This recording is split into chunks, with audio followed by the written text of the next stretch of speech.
Hello guys, welcome back to my new video. ನಾವಿವತ್ತು ಬಂದಿರೋದು ಎಲ್ಲಪ್ಪ ಅಂದ್ರೆ 2500ಕ್ಕಿಂತ ಹೆಚ್ಚು ವರ್ಷಗಳ ಇತಿಹಾಸ ಹೊಂದಿರುವ ಮಂಡ್ಯ ಜಿಲ್ಲೆಯ ಭೂವರಾಹ ಸ್ವಾಮಿ ದೇವಸ್ಥಾನಕ್ಕೆ ನಾವಿವತ್ತು ಬಂದಿದ್ದೀವಿ. ಬನ್ನಿ, ಬೇರೆ ರಾಜ್ಯದ ಜನಗಳು ಬರುವಷ್ಟು ಈ ದೇವಸ್ಥಾನ ಶಕ್ತಿಶಾಲಿನ, ಅಷ್ಟು ಪವಾಡಗಳು ನಡೆಯುತ್ತಾ, ಅಷ್ಟು ಒಳ್ಳೇದಾಗುತ್ತಾ, ಪ್ರತಿಯೊಂದು ಮಾಹಿತಿನೂ ಇಲ್ಲಿ ಬಂದಿರುವಂತಹ ಜನಗಳಿಂದನೇ ಕೇಳಿ ತಿಳ್ಕೊಳ್ಳೋಣ. ಬನ್ನಿ, ಎಲ್ಲಾರನ್ನು ಮಾತಾಡ್ಸೋಣ, ಒಳಗಡೆ ಹೋಗೋಣ. ಫಸ್ಟ್ ದೇವ್ರ ದರ್ಶನ ಮಾಡೋಣ, ನಂತರ ಆಚೆಗಡೆ ಬಂದಿರುವಂತಹ ಭಕ್ತಾದಿಗಳೆಲ್ಲ ವಿಚಾರಿಸೋಣ, ಇದ್ರ ಇತಿಹಾಸ ತಿಳ್ಕೊಳ್ಳೋಣ.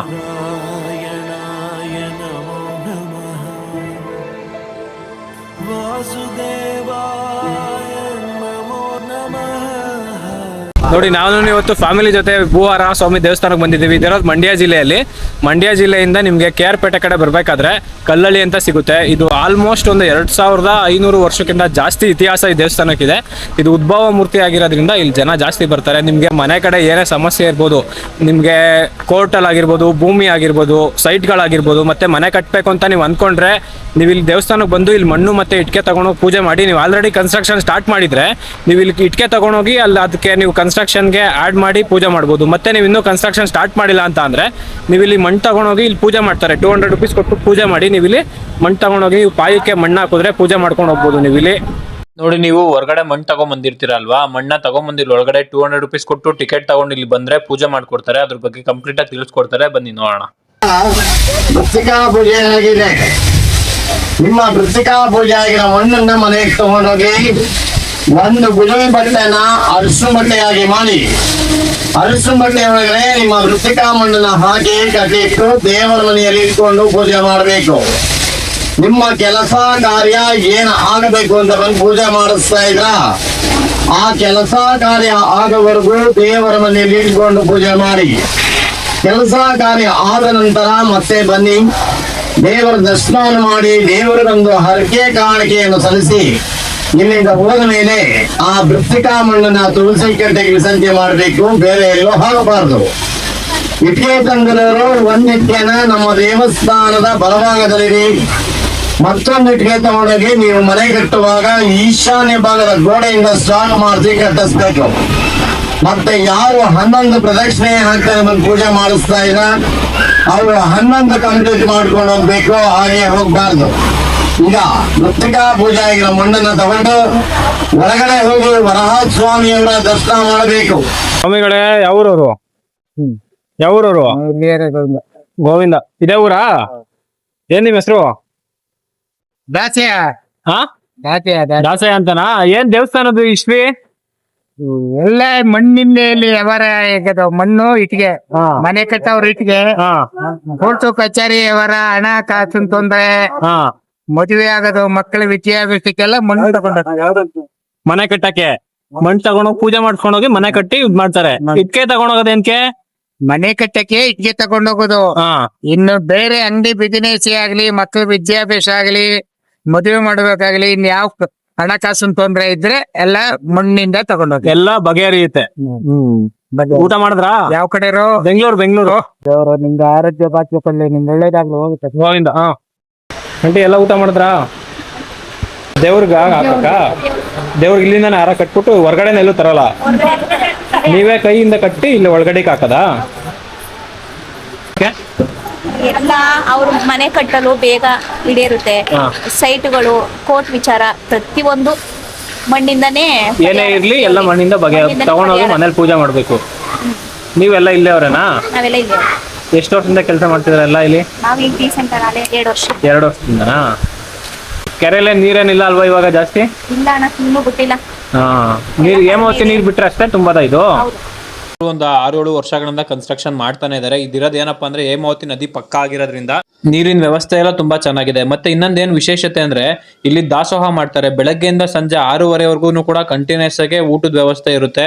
ಒಂದು ದಿನಾನು ಮಿಸ್ ಮಾಡಲ್ಲ. ದೇವಸ್ಥಾನ ಟೈಮಿಂಗ್ಸ್ ಏನಪ್ಪಾ ಅಂತ ಹೇಳಿದ್ರೆ, ಬೆಳಗ್ಗೆ ನಿಮ್ಗೆ ನಾರ್ಮಲ್ ವೀಕ್ ಡೇಸ್ ಗಳಲ್ಲೆಲ್ಲ ಬೆಳಗ್ಗೆ 9 ಗಂಟೆಯಿಂದ 1:30ವರೆಗೂ ಓಪನ್ ಇರುತ್ತೆ. ಮತ್ತೆ 1:30ಯಿಂದ 3:30ವರೆಗೂ ಬ್ರೇಕ್ ಇರುತ್ತೆ. ತದನಂತರ 3:30ಯಿಂದ 7 ಗಂಟೆವರೆಗೂ ಕೂಡ ದೇವಸ್ಥಾನ ಓಪನ್ ಇರುತ್ತೆ. ನಿಮ್ಗೆ ವೀಕೆಂಡ್ ಏನಾದ್ರು ಬಂದ್ರೆ ಬೆಳಗ್ಗೆ 9 ಗಂಟೆಯಿಂದ ಸಂಜೆ 7 ಗಂಟೆವರೆಗೂ ಕಂಟಿನ್ಯೂಸ್ ಆಗಿ ದೇವಸ್ಥಾನ ಓಪನ್ ಇರುತ್ತೆ. ಭಕ್ತಾದಿಗಳೆಲ್ಲ ಬಂದು ದೇವ್ರನ್ನ ನೋಡ್ಕೊಂಡು ದರ್ಶನ ಮಾಡ್ಕೊಂಡು ಹೋಗ್ಬೋದು. ಹಾಗೇನೆ ಈ ಕಡೆ ಎಲ್ಲ ಫುಲ್ ಬಂದ್ರೆ ನೋಡಿ, ಪಕ್ಕದಲ್ಲಿ ಈ ಕಡೆ ಇರೋದೆಲ್ಲ ನಿಮ್ಗೆ ಕೆರೆ ಕಾಣಿಸ್ತಾ ಇದೆಯಲ್ಲ, ಇದು ಹೇಮಾವತಿ ನದಿ. ಇದು ಫುಲ್ ಈ ಕಡೆ ಇರೋದೆಲ್ಲ ಹೇಮಾವತಿ ನದಿ.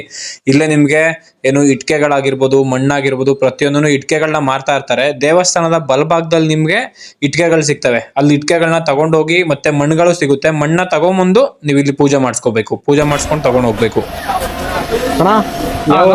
ಇದೇ ಊರಣ್ಣ. ಏನಣ್ಣ ವಿಶೇಷ ದೇವಸ್ಥಾನದ್ದು? ಅಣ್ಣ ಇಲ್ಲಿ ಭೂಮಿಗೆ ಸಂಬಂಧಪಟ್ಟ ಕೆಲ್ಸಗಳು ಬೇಗ ಕೆಲ್ಸಬೇಡ. ಓಕೆ, ಅಂದ್ರೆ ಮಣ್ಣು ಕಲ್ಲು ತಗೊಂಡೋಗಿ ಪೂಜೆ ತಗೊಂಡೋಗಿಲ್ಲ, ಇಟ್ಕೆ ತಗೊಂಡ್ ಹೋಗ್ತಾರೆ. ಮನೆ ಕಡೆ ಇಟ್ಕ ತಗೊಂಡ್ ಹೋಗ್ತಾರೆ ಅಣ್ಣ. ಅದನ್ನ ತಗೊಂಡೋಗಿ ಎಲ್ಲ ಪೂಜೆ ಮಾಡ್ಸಿದ್ರೆ ಬೇಗ ಮನೆ ಕಟ್ಟೋದಿಲ್ಲ. ಎಷ್ಟು ವರ್ಷದಿಂದ ದೇವಸ್ಥಾನ ಇದೆ? 2500 ವರ್ಷದ ಹಳೆದು ದೇವಸ್ಥಾನ. 2500 ಹಳೆ, 2500ಕ್ಕಿಂತ ಹಳೆ ವರ್ಷದ ದೇವಸ್ಥಾನ ಇದು. ಇಲ್ಲಿ ಪಕ್ಕದಲ್ಲಿ ಕಾವೇರಿ ನದಿ, ಹೇಮಾವತಿ ನದಿ, ಕಾವೇರಿ ನೀರು. ಹೇಮಾವತಿ ಕಾವೇರಿ ಬೇರೆ, ಇದು ಮುಂದೆ ಆಗುತ್ತೆ ತಿರುವೇಣಿ ಹೇಮಾವತಿ ನದಿ. ಈ ದೇವಸ್ಥಾನದ ಇತಿಹಾಸ ಏನಪ್ಪಾ ಅಂದ್ರೆ, ಹೊಯ್ಸಳರ ವೀರ ಬಲ್ಲಾಳ ರಾಜ ಒಮ್ಮೆ ಬೇಟೆಗೆ ಬರ್ತಾರೆ. ಬೇಟೆಗೆ ಬಂದಂತಹ ಸಂದರ್ಭದಲ್ಲಿ ಒಂದು ಮೊಲ ನಾಯಿನೇ ಓಡಿಸ್ಕೊಂಡು ಹೋಗ್ತಿರುತ್ತೆ. ಇದೇನಿದು ವಿಶೇಷ ಸಂಗತಿ ಅಂತ ಆ ರಾಜ ಆ ಮೊಲ ಮತ್ತೆ ನಾಯಿನ ಹಿಂದೆ ಬೇಟೆ ಆಡ್ಕೊಂಡ್ ಬಂದಾಗ ಒಂದು ಸ್ಥಳಕ್ಕೆ ಬಂದು ನಿಲ್ಲುತ್ತೆ. ಆ ಸ್ಥಳನ ಅವರು ಏನೋ ವಿಶೇಷತೆ ಇರಬೇಕು ಅಂದ್ಬಿಟ್ಟು ಅದೆಲ್ಲ ಅಗಸಿ ಕ್ಲೀನ್ ಮಾಡಿಸಿದಾಗ ಈ ಮೂಲ ವಿಗ್ರಹ ಸಿಗುತ್ತೆ. ಇಲ್ಲಿ ಮಣ್ಣು ತಗೊಂಡು ಹೋಗ್ತಾರ. ಮನೆ ಬಂದ್ರೆ ಮನೆ ಕಟ್ಟಾಕ ಎಂದಕ್ಕೆ ಹೋಗ್ತಾರ? ಮುಂಚೆ ಅರ್ಕೆ ಮಾಡ್ಕೊಂಡಿದ್ರಾ? ಸ್ವಲ್ಪ ಜ್ವರ ಮುಂಚೆ ಅರ್ಕೆ ಸೈಟ್ ತಗೋಬೇಕು ಅಂತನಾ? ಓಕೆ, ಆಯ್ತು. ಸ್ವಲ್ಪ ಮನೆ ಕಟ್ಟಕ್ಕೆ ಅಂತ ಸೈಟ್ ತಗೊಂಡು ಅರ್ಕೆ ಮಾಡ್ಕೊಂಡು ಹೋಗಿದ್ರಿ, ಮತ್ತೆ ಆಮೇಲೆ ಸೈಟ್ ತಗೊಂಡ್ಮೇಲೆ ಈಗ ಮನೆ ಕಟ್ಟಕ್ಕೆ ಪೂಜೆ ಮಾಡ್ಕೊಂಡು ಬೆಂಗಳೂರವ್ರ? ಎಷ್ಟು ವರ್ಷದಿಂದ ಬರ್ತಾ ಇದಾರೆ ಇಲ್ಲಿ ದೇವಸ್ಥಾನಕ್ಕೆ? 3 years ಇಂದನಾ? Thank you, all the best. ಚೆನ್ನಾಗಿ ಅಣ್ಣ, ನಮಸ್ಕಾರ. ನಿಮ್ಮ ಹೆಸರಣ್ಣ? ಲೋಕೇಶ್ ಅಂತ. ಆದರೆ ಇದು ಉದ್ಭವ ಮೂರ್ತಿ ಅಂತ ಇದಿದೆ. ಓಕೆ, ಅಂದರೆ ಇಲ್ಲಿ ಮಣ್ಣು ಪೂಜೆ ವಿಶೇಷ, ಮಣ್ಣು ಇಟ್ಟಿಗೆ ವಿಶೇಷ ಸರ್. ಮಣ್ಣು ಮತ್ತೆ ಇಟ್ಕೆನಾ? ಮಣ್ಣು ಮತ್ತು ಇಟ್ಟಿಗೆ ವಿಶೇಷವಾಗಿ ಇದು ಮಾಡ್ತಾರೆ ಸರ್. ಅದರಲ್ಲಿ ಇಟ್ಟಿಗೆ ಅಂದರೆ ಫೌಂಡೇಶನ್ ಎಲ್ಲ ಆಗಿ ಕಟ್ಟಬೇಕಾದ್ರೆ ಇಟ್ಟಿಗೆ ಯೂಸ್ ಮಾಡ್ತಾರೆ ಸರ್. ಇಲ್ಲಿ ಪ್ರತಿಯೊಂದು ವ್ಯವಹಾರನೇ ಆಗಲಿ, ಇಲ್ಲ ಸೈಟ್ ತೆಗೆಯೋದೇ ಆಗಲಿ, ಯಾವುದೊಂದು ಒಂದು ಯಾವ್ದಾದ್ರು ಒಂದು ಇದಕ್ಕೆ ಮಣ್ಣು ಮೇನು ಸರ್. ಮಣ್ಣನ್ನ ಮನೆ ಕಟ್ಟೋಕ್ಕೂ ಮುಂಚೆನೆ ಹೌದು ಸರ್. ಮಣ್ಣು ದೇವರ ಬಲಗಡೆ 3 ಅಡಿ 5 ಅಡಿ ಮಣ್ಣು ತಕೊಂಡು 11 ಪ್ರದಕ್ಷಿಣೆ ಹಾಕಿ ಅವ್ರ ಹೆಸರಲ್ಲಿ ಚೀಟಿ ಬರೆಸಿ ಸಂಕಲ್ಪ ಮಾಡಿಸ್ಕೊಂಡು ತಗೊಂಡೋಗಿ ಮನೇಲಿ ಪೂಜೆ ಮಾಡ್ತಾರೆ. ಓಕೆ, ಅದು ಪೂಜೆ ಮಾಡಿದಾಗ ಅವರು ಏನು ಅನ್ಕೊಂಡಿರ್ತಾರೆ ಅದು 100% ಆಗುತ್ತೆ. ಓಕೆ, ಬುಧವಾರ ಇದು ಗೊತ್ತಾಗಿದ್ದು ಅಂದ್ರೆ ಅವತ್ತು ದಿನ ಇದಾಗಿದ್ದಕ್ಕೆ ಇಲ್ಲಿ ಫೇಮಸ್ ಅಲ್ವಾ? ಸ್ವಲ್ಪ ಬುಧವಾರ ಅಂದರೆ ಬುಧವಾರ ಮತ್ತೆ ಶ್ರೀನಿವಾಸ ಇರೋದ್ರಿಂದ ಬುಧವಾರ ಶನಿವಾರ ಒಳ್ಳೆ ದಿನ. ಓಕೆ, ಅದರಲ್ಲಿ ತಿಂಗಳಲ್ಲಿ ಒಂದು ದಿನ ರೇವತಿ ನಕ್ಷತ್ರ ಬರುತ್ತೆ. ಅವತ್ತಿನ ದಿನ ಭಗವಂತನಿಗೆ ಅಭಿಷೇಕ ಮತ್ತೆ ಅಲಂಕಾರ ಎರಡು ನಡೆಯುತ್ತೆ. ರೇವತಿ ನಕ್ಷತ್ರ. ರೇವತಿ ನಕ್ಷತ್ರ ದಿವಸ. ನೀವೆಲ್ಲ ಎಲ್ಲಿಂದ ಬಂದಿರ ಸರ್? ಹರಪನಹಳ್ಳಿನಾ? ನೀವು ಎಲ್ಲ ಒಂದೇನಾ? ಎಷ್ಟು ವರ್ಷದಿಂದ ಬರ್ತಾ ಇದ್ದೀರಾ ದೇವಸ್ಥಾನಕ್ಕೆ? ಫಸ್ಟ್ ಟೈಮ್ ಬರ್ತಾ ಇರೋದಾ? ಅಂದ್ರೆ ಮನೆ ಕಟ್ಟಕ್ಕೆ ಏನಾದ್ರು ಸಂಕಲ್ಪ ಮಾಡ್ಕೊಂಡಿದ್ದೀರಾ? ನೋಡಿ, ದೇವಸ್ಥಾನದ ಆವರಣದಲ್ಲಿ ಈ ತರ ಇಟ್ಟಿರ್ತಾರೆ, ಇಟ್ಟಿಗೆಗಳನ್ನ ಜೋಡಿಸಿರ್ತಾರೆ, ಮತ್ತೆ ಮಣ್ಣೆಲ್ಲ ಇಲ್ಲಿ ಬಿಟ್ಟೋಗಿರ್ತಾರೆ. ಏನಕ್ಕಪ್ಪ ಅಂದ್ರೆ ಇದು ಅವರ ಕೇವಲ ಇಟ್ಟಿಗೆಗಳಲ್ಲ, ಇದು ಎಷ್ಟೋ ಜನರ ಕನಸುಗಳಾಗಿರ್ತವೆ ಇವೆಲ್ಲ. ಆದರೆ ಈ ಮ್ಯಾನೇಜ್ಮೆಂಟ್ ಬಗ್ಗೆ ಸ್ವಲ್ಪ ಬೇಜಾರಾಗಿದ್ದ ವಿಷಯ ಏನು ಅಂತ ಅಂದ್ರೆ, ಬೇರೆ ರಾಜ್ಯಗಳಿಂದ ಬಂದವ್ರಿಗೆ ಇಲ್ಲಿನ ಆಚಾರ ವಿಚಾರ ತಿಳ್ಕೊಳಕ್ ಬರ್ತಾರೆ. ಅವ್ರಿಗೆ ಕನ್ನಡದಲ್ಲೇ ಅವ್ರಿಗೆ ಏನು ಎಕ್ಸ್ಪ್ಲೇನ್ ಮಾಡೋ ಅಂಥದ್ದು ತುಂಬಾ ಮುಖ್ಯ ಆಗಿರುತ್ತೆ. ಅಂಥದ್ದು ಬಿಟ್ಟು ಇವರೇನೆ ಬೇರೆ ಲ್ಯಾಂಗ್ವೇಜ್ ತಿಳ್ಕೊಂಡು ಅವ್ರಿಗೆ ಎಕ್ಸ್ಪ್ಲೇನ್ ಮಾಡೋದು ತಪ್ಪು. ಭೂವರಹ ಸ್ವಾಮಿ ದೇವಸ್ಥಾನಕ್ಕೆ ನಾನು 6 ವರ್ಷದಿಂದ ಬರ್ತಾ ಇದ್ದೀನಿ. ನಮ್ಮ ಫ್ಯಾಮಿಲಿ ಜೊತೆ ಬರ್ತಾ ಇದ್ದೀನಿ. ಬನ್ನಿ, ಅವ್ರಿಗೆ ಫಸ್ಟ್ ಯಾವಾಗ ಇಲ್ಲಿಂದ ಸ್ಟಾರ್ಟ್ ಆಯ್ತು ಬರ್ಬೇಕು ಅಂತ ಅನ್ನಿಸ್ತು ಅವ್ರನ್ನು ಕೇಳೋಣ, ಬನ್ನಿ ಮಾತಾಡ್ತಾನ. ನೀವು ಎಷ್ಟು ವರ್ಷದಿಂದ ಬರ್ತಾ ಇದ್ದೀರಾ ಇಲ್ಲಿಗೆ? ನಾವು 5 ವರ್ಷದಿಂದ ಬರ್ತಾ ಇದೀವಿ. ನೀವೇನಾದ್ರು ಕೋರಿಕೆ ಇಟ್ಕೊಂಡಿದ್ರಾ? ಮನ್ಸಲ್ಲಿ ಏನೋ ಒಂದು ಕೋರಿಕೆ ಇಟ್ಕೊಂಡಿದ್ವಿ, ಅದು ನೆರವೇರ್ತು ನಮ್ಗೆ. ಮತ್ತೆ ಮನೆ ಕಟ್ಟೋದನ್ನು ಅನ್ಕೊಂಡು ಇಲ್ಲಿಂದ ಮಣ್ಣು ಇಟ್ಟಿಗೆ ಎಲ್ಲ ತಗೊಂಡೋಗಿದ್ವಿ. ಒಳ್ಳೆ ಮನೆ ಕಟ್ಟಿದ್ವಿ ದೇವರ ಆಶೀರ್ವಾದದಿಂದ. ಎಲ್ಲ ಒಂಥರ ಮನ್ಸಿಗೆ ನೆಮ್ಮದಿ ಇದೆ. ಅನ್ನಿಸ್ದಾಗ ಅನ್ಕೊಂಡಾಗೆಲ್ಲ ಬರ್ತಾ ಇರ್ತೀವಿ. ಅಂದ್ರೆ ವರ್ಷಕ್ಕೆ ಇಷ್ಟ ಸಲ ಬರ್ತೀನಿ, ಅಷ್ಟಲ್ಲ ಯಾವಾಗ ಬರ್ಬೇಕು ಅಂತ ಅನ್ಸುತ್ತೆ ಅವಾಗ ಬರ್ತಾ ಇರ್ತೀವಿ. ಆತರ ಯೂಟ್ಯೂಬ್ ರವಿ ಅನ್ಸಿನ್ ಎಕ್ಸ್ಪ್ಲೋರರ್. ಅನ್ಸಿನ್ ಎಕ್ಸ್ಪ್ಲೋರರ್.